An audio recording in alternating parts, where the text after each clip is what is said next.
Does BlackBerry suck? Not the phone, I'm obviously talking about the movie. I've never actually owned a BlackBerry. I had an iPhone generation 3, had a few Androids in there, and I've had iPhone ever since 2017. Never owned a BlackBerry. But is the movie actually worth watching? Hey guys, my name is Brandon, aka the BrandoCritic, and I want to say thank you so much for being with me today. I really do appreciate it. I was able to see BlackBerry a few days early, and I'm here to tell you if it sucks or not. But let me know, guys, have you guys owned a BlackBerry once in your life? Did you guys only have iPhones? Do you guys even know what a BlackBerry is? Are you guys looking forward to this movie? Have you even heard about this movie coming out? Whatever your thoughts are, leave them down in the comment section down below. And make sure you guys stick around to the end of the video so you guys know my rating of the film, or else you might be going into a film that might not be right for you. Now, let's get started. So BlackBerry is directed by Matt Johnson, and he has done such films as The Dirties and Operation Avalanche. I'll be honest, I haven't heard of either of those movies. And it stars Matt Johnson along with Glenn Howerton and Jay Baruchel, Carrie Elwes, Michael Ironside, amongst many others. And the story is about the rise and the fall of the BlackBerry cell phone. Now, what are my thoughts on this movie? Well, this is a very similar movie to Tetris that just came out a few months ago, and I was shocked to see the mixed reception of that movie. Really, I was like, this movie is fantastic, and then a lot of my other critic friends hated it.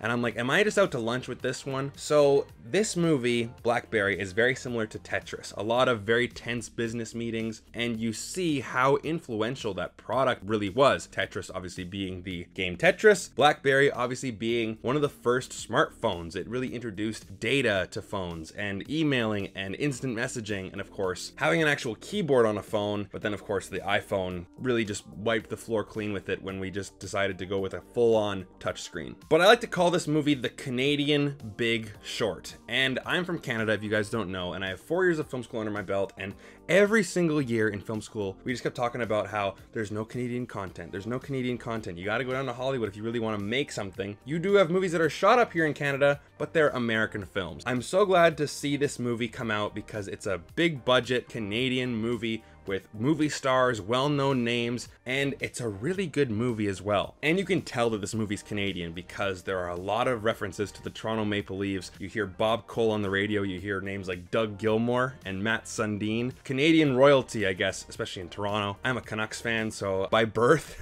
by trade, by religion, I can't cheer for the Leafs. But I digress. It is really nice to see a Canadian film of this quality being made today. And I hope it opens the floodgates to more movies being made about Canadian stories. But this movie really shows us the dog-eat-dog world of business. And you guys know the saying, all is fair in love and war. Some people, and this movie really showcases this, some people believe it's all is fair in love and war in business. And some people in business can be just the worst ethical people, but they get to the top that way. But it also shows the inspiration of a great business idea. Like the first pitch when they actually introduced the BlackBerry was inspiring. It was magical. It's one of those great moments where every single character in a scene thinks that it can't be done. And then one person says, well, actually, if you think about it like this, try it like this. Try actually typing with your thumbs. And then everyone's like, oh my God, wow, that works. What do you call it?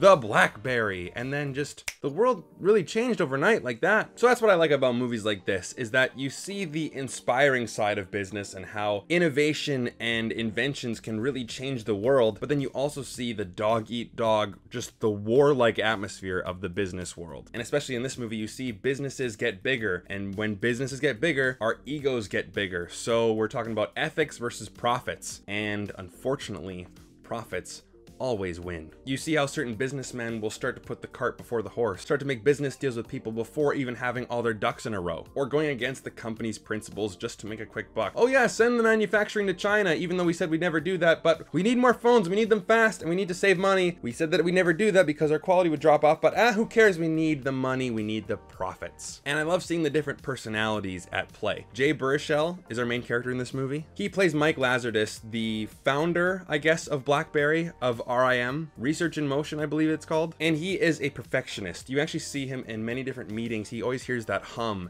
And so he takes apart the different cell phones and the different phones and the different pagers and modems in people's offices just to get rid of that one little hum. And he is that perfectionist. He always wants the best possible piece of technology. And he's very smart. but he's not very confident in a room. He doesn't necessarily walk with a straight back and his shoulders back and with a very good posture. He's not that guy at all. He's very shy, he's very timid. He's able to make an amazing piece of hardware, the Blackberry. His right-hand man, Doug, played by the director of the film, Matt Johnson, he's one of those slime balls. I really don't like people like this because I have been taking advantage of people like this before, where they always talk for you.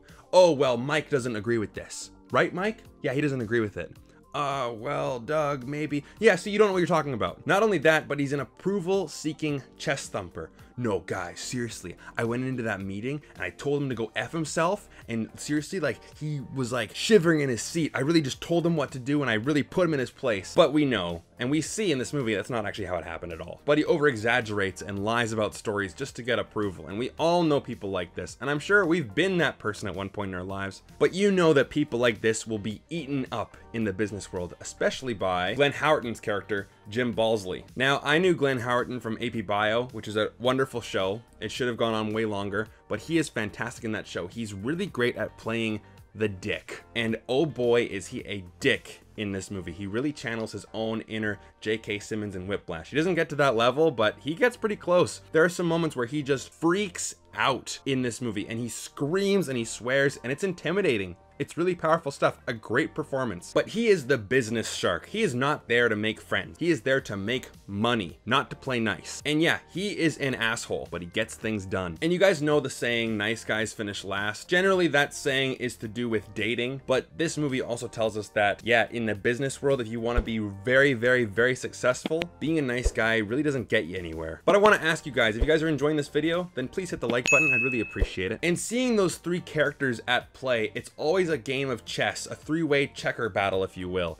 and seeing how all these characters interact with one another and how the Blackberry brand really rose to fame and how they're always butting heads and working together. It's just really engaging stuff. And that's the thing, the script of this movie is just so tight. It's so well written, it's so quick, it's so witty. Like I said, it's very engaging, and I've always said this about true stories. If the movie makes you want to research what actually happened, if it makes you interested in its subject matter, like I said, I never owned a Blackberry, and to be honest, I really couldn't care less about the history of Blackberry before watching this movie. This movie made me want to go back and actually watch all of the press junkets or the announcements of the new phones, and especially the Steve Jobs one for the iPhone, because this movie also shows us that change is inevitable. Someone who is better than you is always waiting just around the corner. How do you adapt to this? So I guess minor spoiler to what happens in the movie, but if you guys know anything about life in general, then you know what happens, really. Blackberry was on the top of the cell phone market. They had the majority of all cell phone sales, and then the iPhone came out. Wiped the floor clean. There was no other option. It was the iPhone. But it was pride and poor planning that was the downfall of the Blackberry company. And that's the thing. This movie shows us that when businesses get big, so do the egos of the people who work there. So the question you want answered is, does this movie suck? Absolutely not. One of the best movies of the year. It's very entertaining.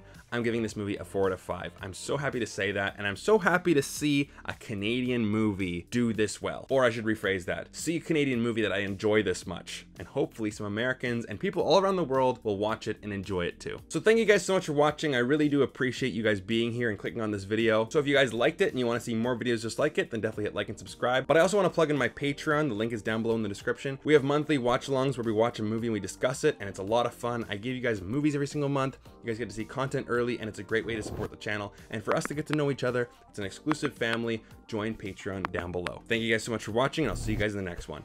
Take care.